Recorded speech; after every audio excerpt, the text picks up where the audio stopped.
महाराष्ट्रातील number 1 TV channel आवाज TV, आवाज आपल्या सर्वांचा।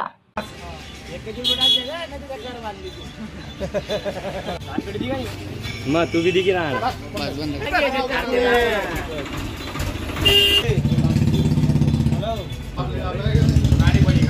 खासदारांची पगारवाढ रद्द झालीच पाहिजे, झालीच पाहिजे, झालीच पाहिजे। खासदारांची पगारवाढ रद्द झालीच पाहिजे, झालीच पाहिजे, झालीच पाहिजे।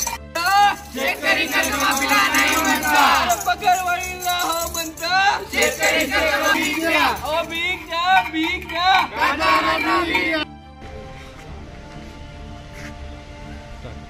नुकताच लोकसभेमध्ये आणि राज्यसभेमध्ये एक प्रस्ताव पारित करण्यात आला की राज्यसभेतील आणि लोकसभेतील खासदारांचा पगार 24% वाढ करण्यात आला।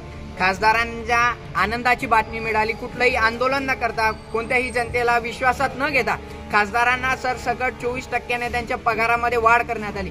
तर आमचा प्रशासनाला प्रश्न आहे की करोडोंची गाडी, अब्जाधीशांचा त्यांचा बंगला, अगणित संपत्तीचे मालक असलेले आणि स्वतःला जनतेचे सेवक म्हणणाऱ्या खासदारांच्या पगारात शासनाला वाढ करण्याची गरज काय पडली?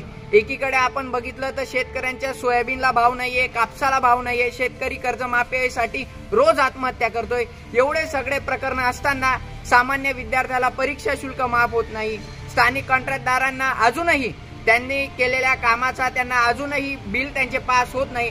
असे इतके अगणित प्रश्न असताना, प्रश्न असताना, पगार नसताना, शासनाकडे पैसा नसताना तर 24% खासदारांच्या पगारामध्ये वाढ का गेली?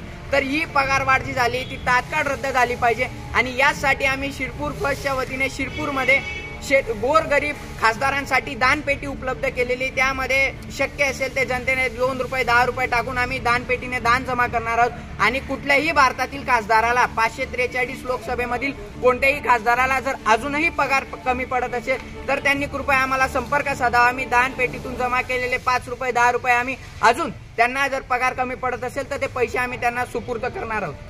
आणि याच विषयाचं निवेदन आम्ही आज शिरपूरच्या माननीय प्रांताधिकाऱ्यांना दिलं की शासनापर्यंत तुम्ही आमच्या भावना पोहोचवा। ही 24% निषेधार्थ पगारवाढ जी झालेली ती लवकरात लवकर रद्द झाली पाहिजे। रोजच्या ताज्या घडामोडींसाठी आवाज टीव्हीला सबस्क्राईब करा आणि बेल आयकॉन प्रेस करा।